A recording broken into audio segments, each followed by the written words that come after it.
आज आपण जे प्रश्न विचारणार आहोत त्या प्रश्नाचं उत्तर द्यायचं आहे म या अक्षरापासून. म या अक्षरापासून उत्तर सांगायचं आहे. एक फूल. Very nice.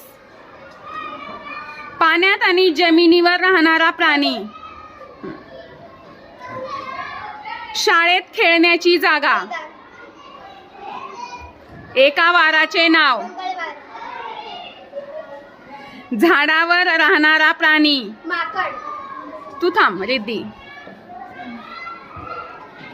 फुलांपासून मधमाशा गोळा करतात. उन्हाळ्यात पाणी थंड करण्यासाठी उपयोगी असते. जेवणाला यामुळे चव येते. शरीराचे एक अवयव. गणपती बाप्पाचा आवडता पदार्थ. एका सणाचे नाव.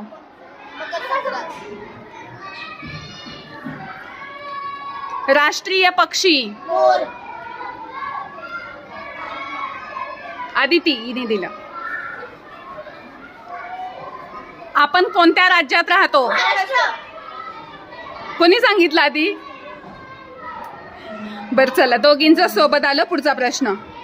शंकराचे दुसरे नाव.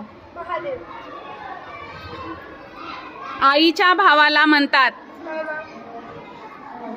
आईच्या बहिणीला म्हणतात. बहिणीला मावशी म्हणतात. जखम झाल्यावर जखमेवर लावतात. मलम. छान, व्हेरी नाईस. जोर